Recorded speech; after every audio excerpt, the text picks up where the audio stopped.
Hey, this is Jabari from B&H, and today we're starting off the new year with an exciting announcement from Panasonic, introducing the Panasonic S5 Mark II. Now, if you're a Panasonic shooter like I am, you love Panasonic cameras for their 10-bit recording options and natural color reproduction, but you've been frustrated by their contrast-based autofocus system. Maybe justify it by saying things like, it's good enough for photography, or real cinematographers don't rely on autofocus. Well, you can stop overcompensating now because Panasonic's S5 Mark II is their first LUMIX camera to feature phase detection autofocus. The new phase hybrid autofocus system is faster and more accurate than their previous contrast-based system, and that's just the start. Panasonic is also releasing a special edition S5 Mark IIX that will feature some impressive video-centric features. Whether you're an enthusiast or professional, Panasonic's 2023 lineup offers approachable yet powerful prosumer cameras that are worth taking a look at. The S5 Mark II's full-frame 24-megapixel sensor features 779 autofocus points and is powered by Panasonic's new processing engine that features what they're calling L-squared technology. L-squared represents a step forward in the L-mount alliance between Leica, Panasonic, and Sigma. In addition to sharing the L-mount itself, the companies will share technologies to improve the quality and performance of their cameras. For the S5 Mark II, that means the camera can record at higher resolutions, take photos significantly faster, and autofocus at frame rates up to 120 frames per second. Let's circle back to the elephant in the room: autofocus. The camera features 3 modes for auto-detecting subjects: human, face and eye, and animal. In our test, we found the human setting to be the most intuitive mode to operate in. The human mode automatically switches between eye, face, and body tracking to keep your subject in focus. The face and eye detection, by contrast, will only auto-detect a subject when there is an eye or face recognized in the frame. We found face and eye mode is best used for portraits, interviews, and close-ups. In photo mode, we found that autofocus was very accurate. We did some tests to see how well it tracked subjects that are heading right towards the camera and found that it recognized their subject quickly and remained locked onto them until they passed the camera. On the video side, we found the autofocus to be just as reliable. And to put that to the test, we're going to track a food courier as he delivers food to the studio.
The camera stays locked onto people and faces even in challenging situations.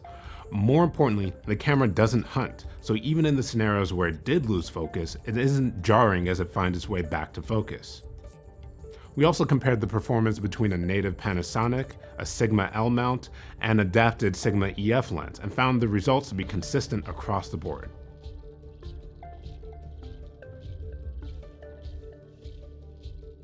Panasonic informed us that all L-mount lenses are compatible out of the box, however they plan to release firmware updates to optimize lenses for zooming and focusing simultaneously. Panasonic is mostly known for their video-centric features, however the S5 Mark II has some notable upgrades for photographers. The S5 Mark II can take photos up to 9 frames per second with the mechanical shutter, or 30 frames per second with the electronic shutter. This is up from 7 frames per second mechanical and 5 frames per second electronic on the original S5.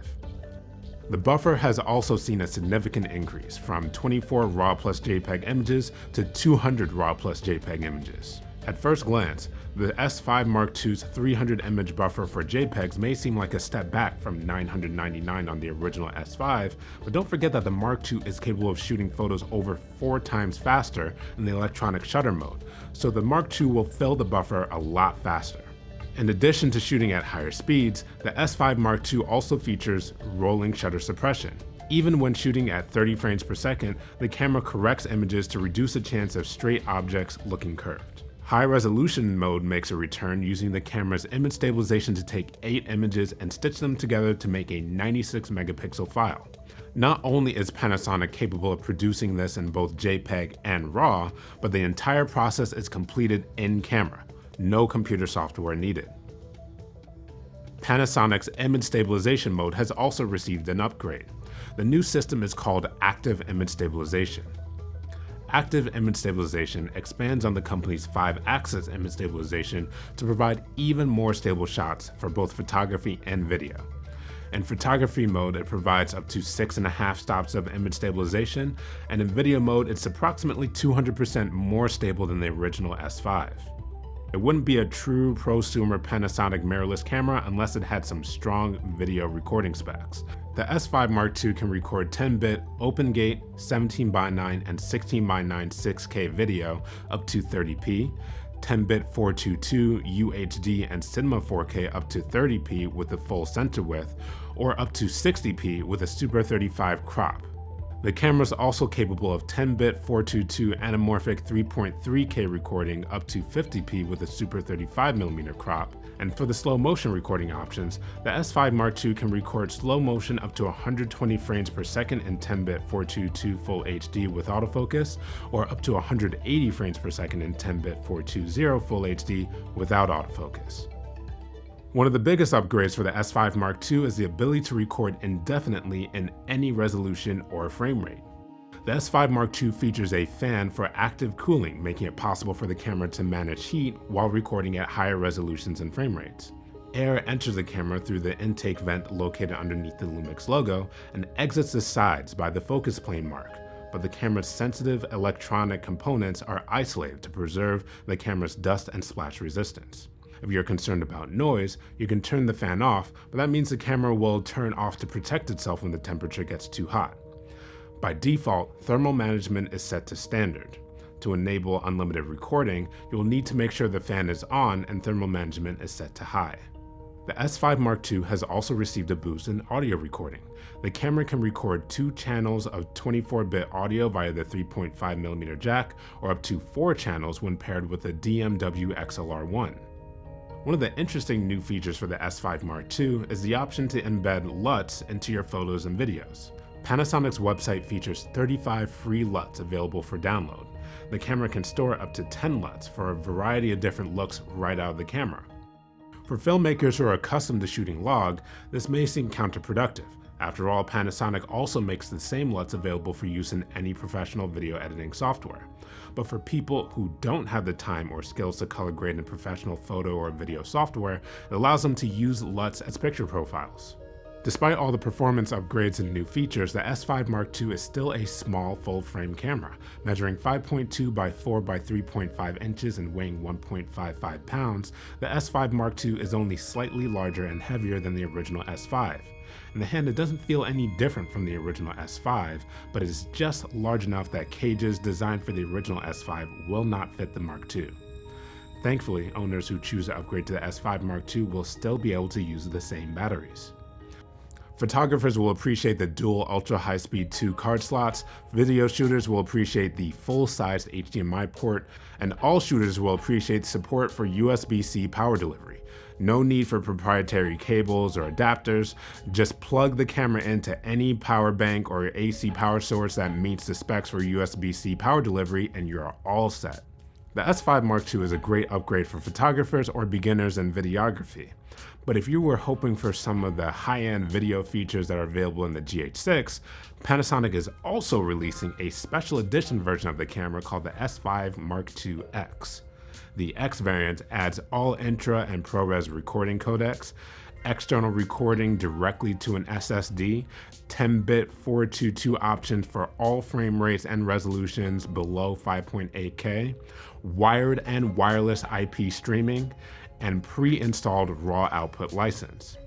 The special edition camera will also feature a unique all-black design featuring laser-engraved logos. Unfortunately, we did not get our hands on the S5 II, but we eagerly await its release in spring of this year. As an owner of Panasonic's S1, the S5 II and X offer some compelling reasons to upgrade. The S5 II is an excellent entry-level camera, offering some serious performance improvements over Panasonic's previous models. The jump from 7 and 9 frames per second on the S1 and S5 to 30 frames per second on the S5 II is a remarkable improvement. On the video side, it's even more impressive when you consider the S5 X. Beyond the sleek design and pre-installed raw output, the camera offers a plethora of high-end video recording codecs that might even make S1H shooters do a double take. And last but not least, the autofocus improvement is very dramatic. The S5 II can hold its own with the best in the market. Enough so that if autofocus was the only thing holding you back from Panasonic, then the S5 II might change your mind. We didn't do any comparisons between Sony and Canon, but we'd love to hear your thoughts once the camera's in your hands. So, what are your thoughts on Panasonic's S5 II and S5 X? Are you interested in testing out Panasonic's new autofocus system? Let us know in the comments below. I'm Jabari with B&H. Have a prosperous new year.